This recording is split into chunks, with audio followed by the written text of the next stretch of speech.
बजे।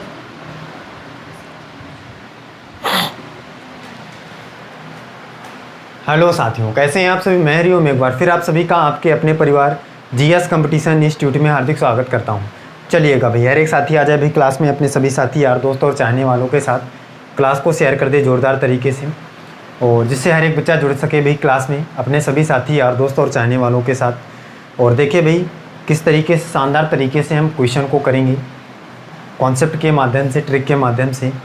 और सभी साथी भाई शेयर कर दे ज़ोरदार तरीके से, जिससे हर एक बच्चा जुड़ सके जो किसी न किसी गवर्नमेंट जॉब की तैयारी कर रहा है। बच्चा ये क्लासें उत्तर प्रदेश पुलिस कांस्टेबल भर्ती के लिए हैं, लेकिन अगर किसी भी एग्ज़ाम की तैयारी आप कर रहे हैं और उस एग्ज़ाम में के सिलेबस में आपका मैथ और रीजनिंग का टॉपिक आता है, तो आप बहुत ही शानदार तरीके से और बहुत ही शानदार और ज़बरदस्त क्लासें ये आपके लिए साबित होंगी अगर आप दोनों क्लासों में सुबह शाम जुड़ते हैं। तो प्रत्येक बच्चा शानदार तरीके से जुड़े दोनों क्लासों में और अपने सभी साथी को भी जोड़े और लाभ उठाए क्लासों का, जिससे हर एक क्लास में आकर आप अपने सभी साथी के साथ लाभ उठा सकें। चलिए फिर देखते हैं आज की क्लास में क्या हम पढ़ने वाले हैं। भाई क्लॉक हमारा जो चैप्टर चल रहा है उसमें हम क्या करने वाले हैं, जल्दी से देखिएगा। चलिएगा भैया, हर एक बच्चा आ जाए भी जल्दी से और फिर देखिए। इसके बाद बच्चा हमारा जो टॉपिक चल रहा है रीजनिंग में क्लॉक चल रहा है और बहुत ही शानदार तरीके से हम क्लॉक के हर एक कॉन्सेप्ट को क्लियर कर रहे हैं। तो प्रत्येक बच्चे की जिम्मेदारी है भाई कि दोनों क्लासों में जुड़ा करे और लाभ उठाया करे, और जो चैप्टर आपके होते जा रहे हैं उनका भाई नोट्स बनाइए, रिवीजन करिए, और जो कॉन्सेप्ट आते जा रहे हैं उनको बहुत ही शानदार तरीके से सीख लीजिए। और जो बच्चा भाई क्लास में नया है चैनल को सब्सक्राइब करे, परिवार का हिस्सा बने और अपने सभी साथी को क्लास के बारे में बताए। और जो साथी भाई जुड़ चुके हैं अभी तक क्लास में, क्लास को लाइक कर दें और एक प्यारा सा कमेंट कर दें जय हिंद जय भारत का, जिससे पता चल सके भाई कि कौन कौन सा बच्चा जुड़ चुका है क्लास में और कौन कौन सा बच्चा आने वाला है हमारे क्लास में। तो हर एक साथी भाई जो भी आ जाता है क्लास में जय हिंद जय भारत का कमेंट ज़रूर किया करें, जिससे हमें पता चले कि कौन कौन सा बच्चा हमारे साथ जुड़ता है और देखता है क्लास को, और किस तरीके से कौन कौन सा बच्चा तैयारी कर रहा है। तो प्रत्येक बच्चा कमेंट करके बताए भाई कौन सा बच्चा भाई किस किस एग्जाम की तैयारी करता है। हर एक साथी कमेंट करके बताया करें क्लास में और जय हिंद जय भारत का कमेंट किया करें। चलिए बच्चा, क्लॉक में हमने जो पिछली क्लास में क्वेश्चन किए थे किस टॉपिक से थे, किस कॉन्सेप्ट के माध्यम से थे भाई, समकोण पर आधारित प्रश्न थे। आज हम करने वाले हैं बच्चा दर्पण पर आधारित प्रश्न।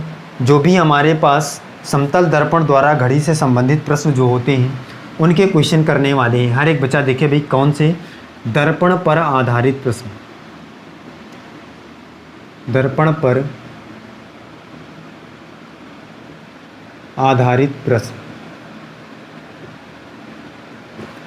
कौन से प्रश्न करने वाले हैं भाई, दर्पण पर आधारित प्रश्न करने वाले हैं आज हम लोग क्लॉक में।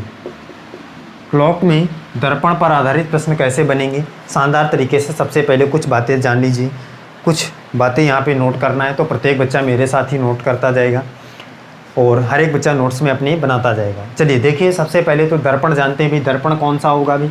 बच्चा दर्पण जो होता है वो हम समतल दर्पण की बात करेंगे, समतल दर्पण की बात करेंगे। सबसे पहले तो कौन सा दर्पण है हमारे पास, समतल दर्पण। और समतल दर्पण दो प्रकार का होता है, लंबवत दर्पण और क्षैतिज दर्पण।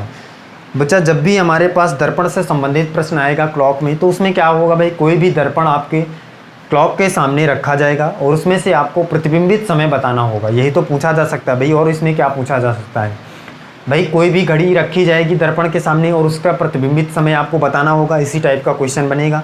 तो सबसे पहले ये जान लेते हैं भाई समतल दर्पण कितने टाइप का होता है। दो टाइप का होता है। पहला कौन सा, लंबवत दर्पण। कौन सा, लंबवत दर्पण। पहला दर्पण कौन सा है भाई, लंबवत दर्पण। और इसके बारे में हर एक बच्चा शानदार तरीके से सीखेगा भाई क्या होता है लंबवत दर्पण। बच्चा सबसे पहले तो ये जानिए कि लंबवत जो दर्पण होता है इसको हम घड़ी के सामने किस प्रकार से रखेंगे, तो सीखिए। देखिए जो समतल दर्पण होता है, समतल दर्पण दो प्रकार का होता है, लंबवत दर्पण और क्षैतिज दर्पण। लंबवत का मतलब होता है अगर किसी भी दर्पण को धरातल के लंबवत रखा जाए। धरातल मतलब होता है जमीन या धरती या धरातल। धरातल के लंबवत मतलब होता है इस प्रकार से, लंबवत मतलब खड़ा या सीधा। इस प्रकार से रखा जाए कोई भी दर्पण तो वो दर्पण लंबवत दर्पण कहलाता है। कौन सा दर्पण भाई, जब किसी दर्पण को धरातल के लंबवत रखा जाता है तो वह दर्पण कौन सा दर्पण कहलाता है भाई? लंबवत दर्पण कहलाता है। क्या लंबवत दर्पण की डिफिनीशन क्या है भाई? जब किसी दर्पण को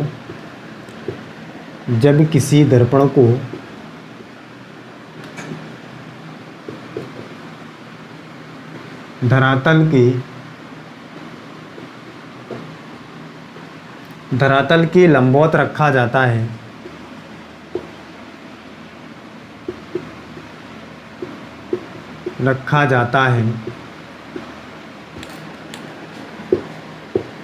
तो वह दर्पण लंबवत दर्पण कहलाता है। जब किसी दर्पण को धरातल के लंबवत रखा जाता है तो वह दर्पण लंबवत दर्पण कहलाता है। ये बच्चा किसकी डिफिनीशन है? लंबवत दर्पण की डिफिनीशन है। अब इसके बाद ये तो हमने समझ लिया भाई कि लंबवत दर्पण किस प्रकार से रखा जाएगा, धरातल के लंबवत। इसका मतलब धरातल से लंबवत ऊपर की ओर रखा जाएगा, वही दर्पण लंबवत दर्पण कहलाएगा। और जब लंबवत दर्पण में किसी भी वस्तु का प्रतिबिंब बनता है भाई, जब किसी भी वस्तु के सामने लंबवत दर्पण रखा जाता है तो जो प्रतिबिंब बनता है वो प्रतिबिंब किस प्रकार का बनता है? देखिए यहाँ पे समझिए। कह सकते हैं हम कि लंबवत दर्पण में किसी भी वस्तु अथवा आकृति का जो बायां भाग होगा वो दाईं तरफ दिखाई देता है और दायां भाग बाईं तरफ दिखता हुआ प्रतिबिंब प्रतीत होता है। ऊपर और नीचे का भाग स्थिर रहता है। देखिए यहाँ पे समझ लेते हैं भाई किस प्रकार से। मान लीजिए कि कोई भी क्लॉक हम इस प्रकार से दर्पण के सामने रख रहे हैं। कौन से दर्पण? लंबवत दर्पण। कौन से दर्पण भाई? लंबवत दर्पण के सामने हम किसी भी क्लॉक को रख रहे हैं इस प्रकार से, और इससे लंबवत दर्पण हम यहाँ पे लगा देते हैं। हर एक बच्चा ध्यान से समझेगा भाई, ये लंबवत दर्पण, क्योंकि ये धरातल के लंबवत लगा है तो ये भाई वास्तविक प्रतिबिंब है, वास्तविक चित्र। और देखिए जब दर्पण हम लगाते हैं लंबवत दर्पण तो किस प्रकार से ये चेंज हो जाएगा। तो हमने क्या भाई सीखा है कि लंबवत दर्पण किसी भी वस्तु या आकृति के सामने लगाने पर उसका जो प्रतिबिंब होता है उसमें ऊपर और नीचे की जो आकृति होती है वो स्थिर रहती है और दायां भाग बाईं तरफ और बायां भाग दाईं तरफ दिखता हुआ प्रतीत होता है। तो इस प्रकार से भाई हमारा फिगर बन जाएगा। इस प्रकार से दर्पण का जो प्रतिबिंब आ जाएगा, दर्पण के लगाने के बाद प्रतिबिंब आएगा क्लॉक का, किस प्रकार से आ जाएगा भाई? ऊपर का भाग तो स्थिर रहेगा लेकिन दायां भाग बाईं तरफ, इसका मतलब ये वाला भाग इस प्रकार आ जाएगा। इस तरह से तो भाई ये हमारा हो जाएगा प्रतिबिंब चित्र। प्रतिबिंब चित्र बताइएगा भाई, हर एक बच्चा बताए भाई क्लियर है? दायां भाग बाईं तरफ और बायां भाग दाईं तरफ दिखाई देता हुआ प्रतीत होता है, ऊपर और नीचे का भाग स्थिर रहता है। इसको बना ले हर एक बच्चा भाई जल्दी से, फिर इसके बाद लिख लेते हैं इसके नीचे।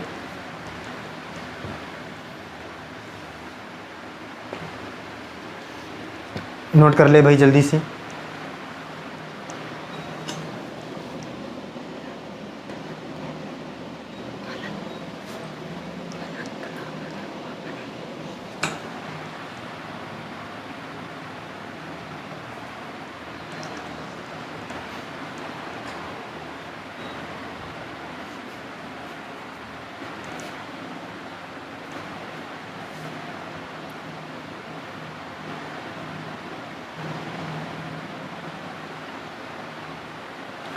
चलिए देखिए आगे समझिए भाई।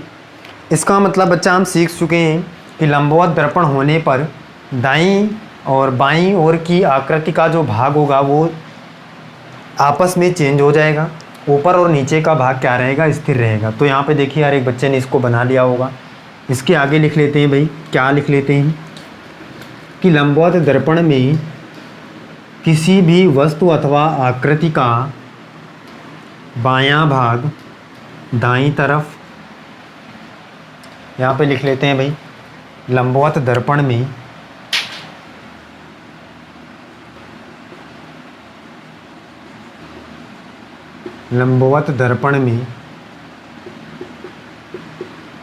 किसी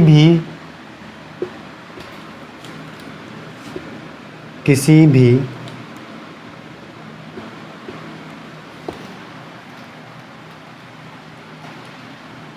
वस्तु अथवा आकृति का किसी भी वस्तु अथवा आकृति का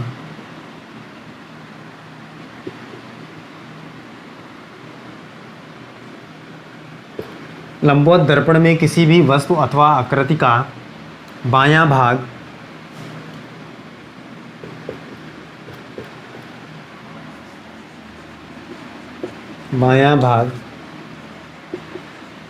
दाईं तरफ और दायां भाग बाईं तरफ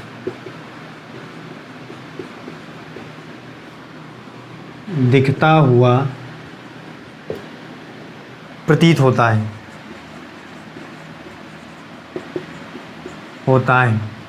तथा ऊपर और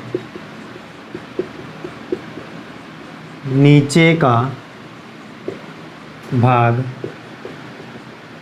स्थिर रहता है। नोट कर लीजिएगा भाई जल्दी से।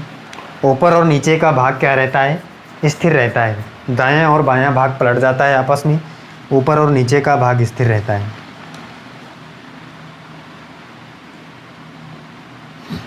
हर एक बच्चा नोट कर ले, आगे फिर समझेगा क्या है।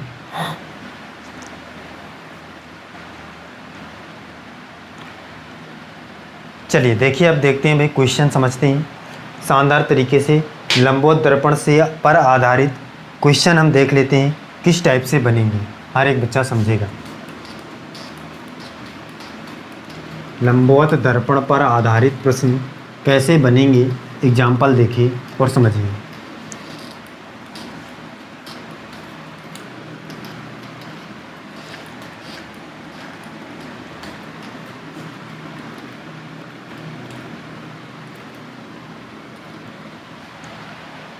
देखिएगा भाई, समझिए यहाँ पे लंबवत दर्पण पर आधारित प्रश्न पे सबसे पहला प्रश्न देखिए क्या है। क्वेश्चन है, एक घड़ी का वास्तविक समय 8:25 है। एक घड़ी का वास्तविक समय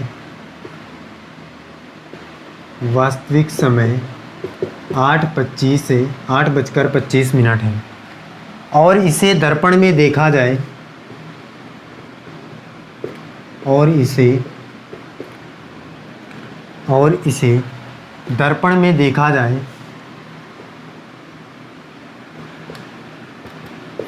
जाए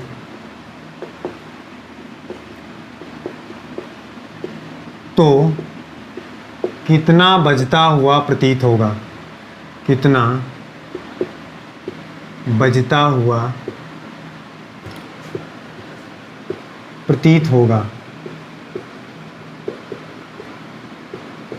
हर एक बच्चा समझेगा भी इस क्वेश्चन को।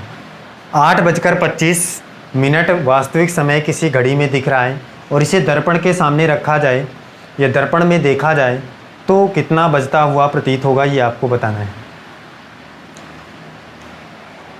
हर एक बच्चा देखेगा, समझेगा भाई शानदार तरीके से।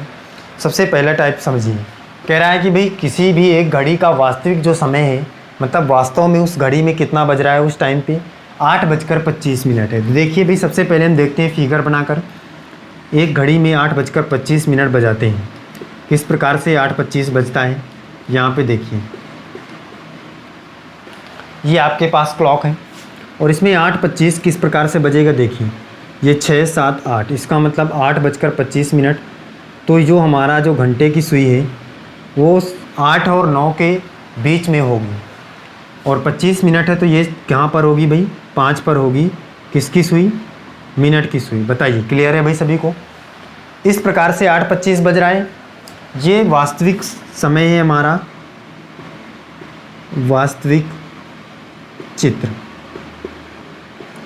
कितना बज रहा है? 8:25।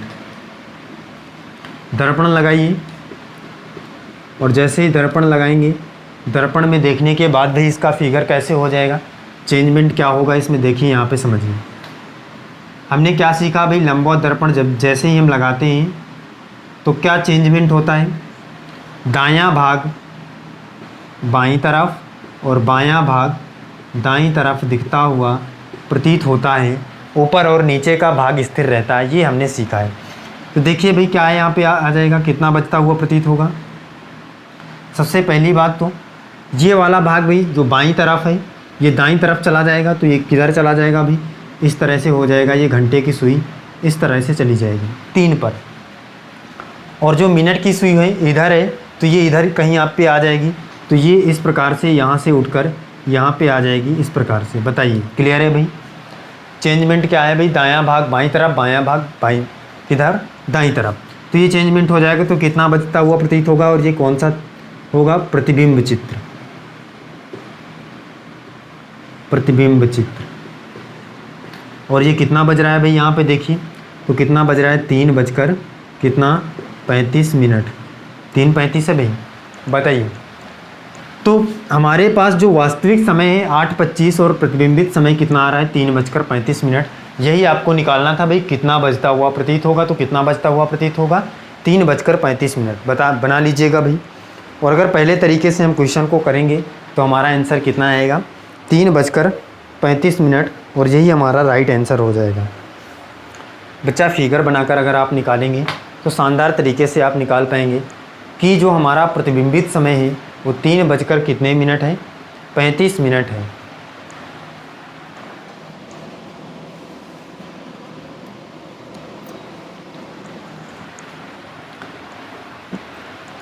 चलिए देखिए समझिए बच्चा, आपको एग्ज़ाम में इस प्रकार से नहीं करना है, फिगर बनाने की कोई भी ज़रूरत नहीं है। शानदार तरीके से अगर आप क्वेश्चन को करना चाहते हैं ट्रिक के माध्यम से, तो वो चीज़ें भी यहाँ पे सीख लीजिए कैसे करेंगे। देखिए फिगर बनाने की कोई भी ज़रूरत ना पड़े, इसके लिए हम क्या करेंगे, देखिए यहाँ पे समझिए।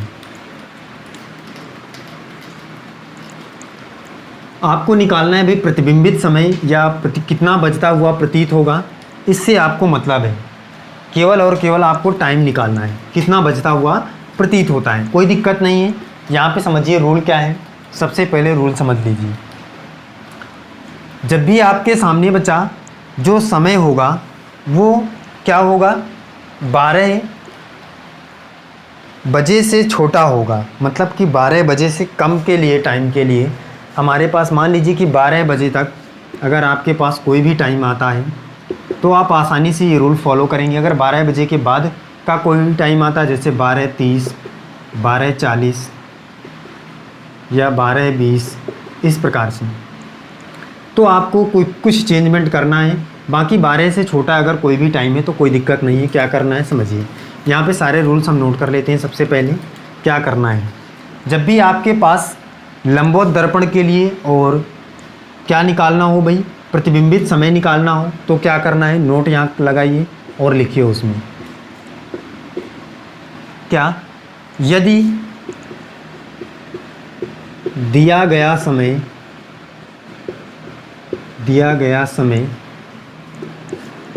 12 बजे से कम हो तो उसे 12 बजे से घटा लेते हैं।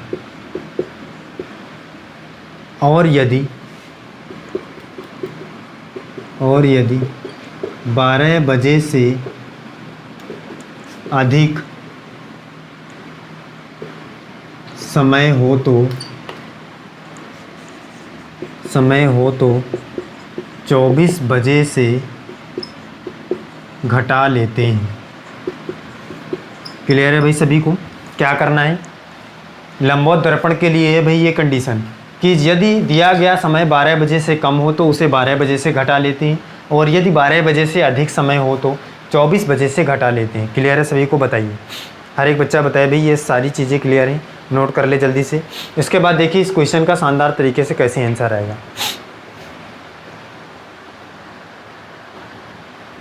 चलिए देखिए क्या है, कह रहा है कि 8:25 भाई प्रतिबिंबित समय है। 8:25 12 बजे से छोटा है, और अगर 12 बजे से छोटा है तो किससे माइनस करना है भाई, 12 बजे से आपको माइनस कर लेना है 8:25 को। क्लियर है, माइनस करिए भाई। माइनस करने पर देखिए बहुत ही शानदार तरीके से हर एक बच्चा सीखे भाई माइनस किस प्रकार से करना है। यहाँ पे 0 0 है, 25 है, 0 0 से माइनस नहीं होगा। तो क्या करना पड़ेगा भाई, हमें इधर से 1 घंटा उधार इधर लेना पड़ेगा, और 1 घंटा उधार लेंगे तो इधर मिनट है तो मिनट में चला जाएगा 1 घंटा, तो कितना हो जाएगा 60 मिनट। क्लियर है। और अब 60 में से 25 माइनस करिए तो कितना आ जाएगा, 35 आ जाएगा यहाँ पे। अब आपको पता है भाई यहाँ से 1 घंटा इधर चला गया तो यहाँ पे कितना बचा, 11 बचा, और 11 में से 8 जाएगा तो कितना बचेगा, 3। तो इस प्रकार से आपका आंसर क्या आ जाएगा, 3:35 मिनट, मतलब प्रतिबिंबित समय हमारा क्या आ जाएगा, 3:35। यही हमारा आंसर हो जाएगा। क्लियर है। बताइए भाई, ट्रिक के माध्यम से भी हम क्वेश्चन को बना सकते हैं, और ये ट्रिक यहाँ पे आपकी लिखी हुई है सामने, स्क्रीनशॉट ले ली हर एक बच्चा या नोट्स में नोट कर ले, और अगले क्वेश्चन का आंसर करके शानदार तरीके से बताएं क्या आएगा अगले क्वेश्चन का आंसर। देखिए भाई जल्दी से अगला क्वेश्चन देखिए क्या है।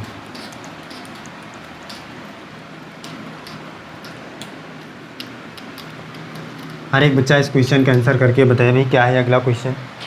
क्वेश्चन है, एक घड़ी का वास्तविक समय 11:40 है।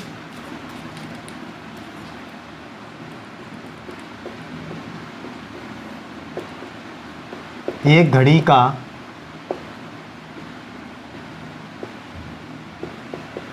वास्तविक समय 11:40 है।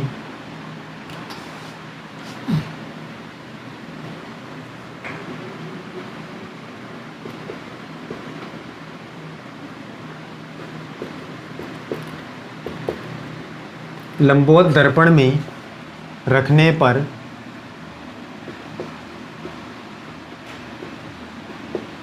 प्रतिबिंबित समय क्या होगा। समय क्या होगा बताइएगा भाई, जल्दी से आंसर करिए हर एक साथी भाई। प्रतिबिंबित समय क्या होगा लंबवत दर्पण में रखने पर।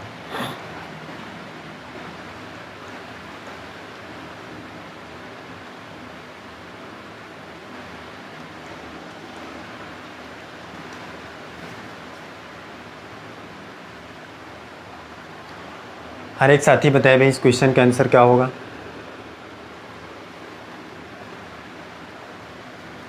प्रतिबिंबित समय क्या आएगा अभी, और टाइम आपका दिया गया है वास्तविक समय 11:40 है, प्रतिबिंबित समय बताना है।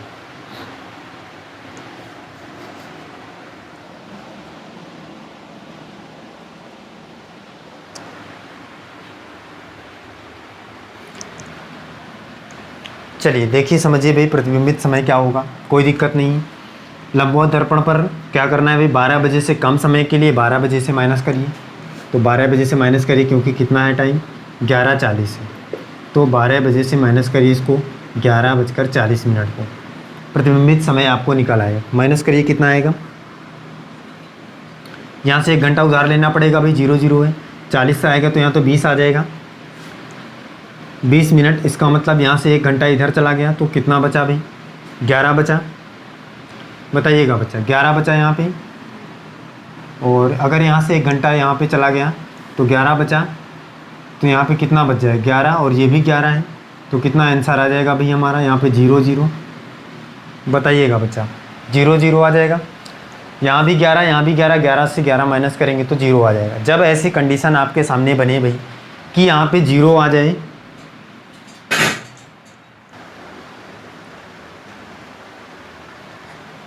चलिएगा बच्चा देखिए यहाँ पे जब 0 0 रहेगा इधर, मतलब घंटे की तरफ 0 0 रहेगा, इसका मतलब यहाँ पे आपको समझ लेना है कि 12:20। हर एक बच्चा ध्यान से समझेगा भी, जब भी इस कंडीशन पे आपको यहाँ पे कंडीशन बने कि यहाँ पे घंटे की तरफ 0 0 आ जाए, तो इसका मतलब आप समझेंगे कि यहाँ पे 12 बज रहा है, तो इस हिसाब से 12:20 हमारा प्रतिबिंबित समय हो जाए। क्लियर है भाई सभी को। बताइए हर एक बच्चा बताए भाई सारी चीज़ें क्लियर हैं, प्रत्येक बच्चा बताए भाई। चलिए देखिए अगला क्वेश्चन का आंसर करिए जल्दी से। अगला क्वेश्चन क्या है, शानदार तरीके से हर एक बच्चा बताए। एक घड़ी का वास्तविक समय 12:40 है। लंबवत दर्पण में रखा जाए या रखने पर तो प्रतिबिंबित समय क्या होगा, जल्दी से बताइए।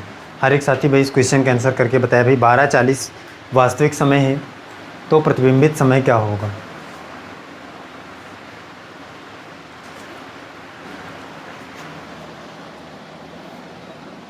प्रतिबिंबित समय क्या होगा, जल्दी से बताइएगा।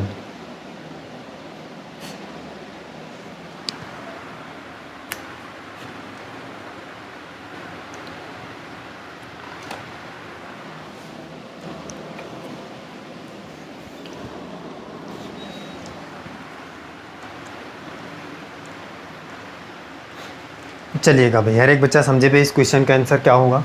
12:40 है। मैंने बताया था बच्चा जब 12 से छोटा होगा तो किससे माइनस करना, 12 बजे से। 12 से बड़ा समय या अधिक समय के लिए 24 बजे से माइनस करना है, तो माइनस करिए 24 बजे से 12:40 को।